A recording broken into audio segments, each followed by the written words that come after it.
ஓம் நம சிவாய.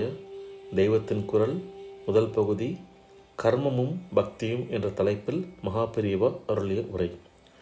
ஸ்ரீ சங்கர பகவத் பாதர்கள் விதேக முக்தி அடையப் போகிறார் என்று தெரிந்தபோது சாமானிய சிஷ்யர்களெல்லாம் அவரை சூழ்ந்து கொண்டார்கள். வேதாந்த பரமான உபதேசங்கள் அளித்தீர்கள், அதில் பல விஷயங்கள் எங்களுக்கு புரியவே இல்லை. கடை தேறுவதற்கு சுலபமான வழி ஒன்று சொல்ல வேண்டும் என்று ஆச்சாரியாரிடம் பிரார்த்தித்து கொண்டார்கள்.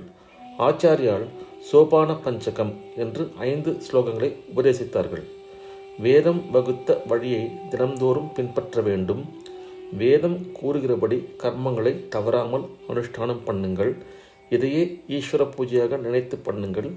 ஆசை வயப்பட்டு நம் மனசுக்கு பிடிக்கிற காரியங்களை செய்வது என்பதில்லாமல் லோக உபகாரமாக அவர்களுக்கும் விதிக்கப்பட்டுள்ள கர்மாவை செய்யுங்கள் என்ற கருத்துடன் தொடங்குகிறது சோபான பஞ்சகம். வேதம் விதித்தபடி கர்மத்தை ஒழுங்காக அனுஷ்டிப்பவர்கள் சிலர் இன்னமும் இருக்கிறார்கள். பூஜை, உற்சவம், பஜனை இவற்றை நன்றாக செய்கிறவர்களும் இருக்கிறார்கள்.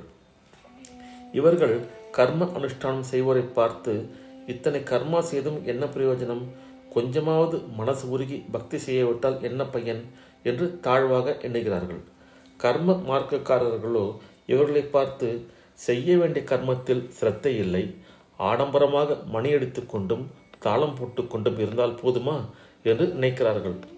ஆச்சாரியால் சோபான பஞ்சகத்தில் சொல்லியிருப்பதை பார்த்தால் கர்மத்தையே ஈஸ்வர பூஜையாக செய்ய வேண்டும் என்று தெரிகிறது. கர்மத்தையும் செய்ய வேண்டும், ஈஸ்வரனையும் மறக்காமல் இருக்க வேண்டும். கர்மங்களை ஈஸ்வர அர்ப்பணமாக செய்ய வேண்டும். இது மிகவும் உயர்ந்த நிலை. கர்மங்களை செய்யும் போதே அதில் பற்றில்லாமல் செய்து சித்தத்தை ஈஸ்வரனிடம் வைத்து அவனுக்கு கர்ம பலனை அர்ப்பணம் செய்வது சாதாரண ஜனங்களால் லேசில் முடிகிற காரியமில்லை.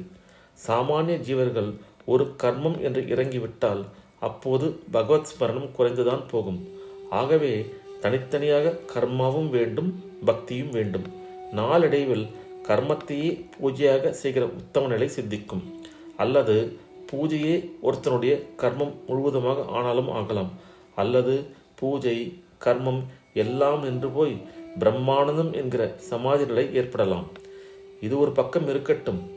ஆரம்ப நிலையை பார்த்தால் கர்மம் செய்கிறவனிடம் பகவான் பிரீத்தி அடைவானா? பூஜை செய்கிறவனிடம் பிரீத்தி அடைவானா?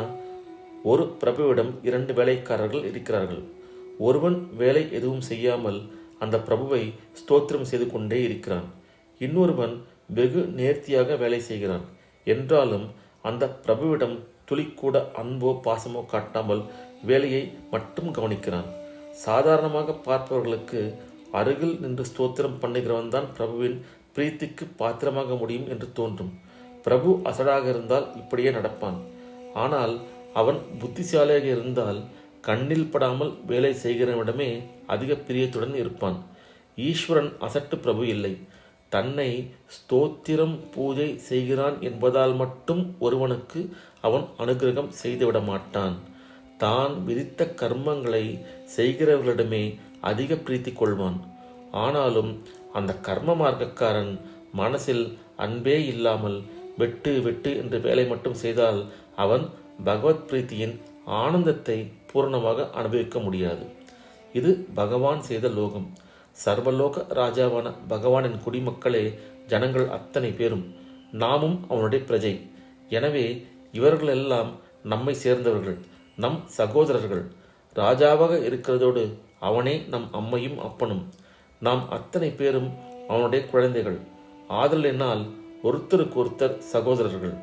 இத்தனை குழந்தைகளும் இருக்கிற ஜன சமூக குடும்பம் ஒற்றுமையாக சௌஜன்யமாக வாழ வேண்டும் என்றே நமக்கு வேத தர்மம் வெவ்வேறு காரியங்களை பிரித்து கொடுத்திருக்கிறது.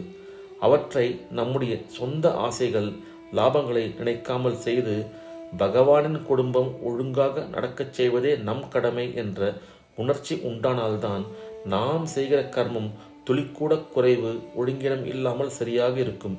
இந்த உணர்ச்சி வருகிற போது அதிலேயே ஈஸ்வர பக்தியும் உட்புகுந்து நிற்கும்.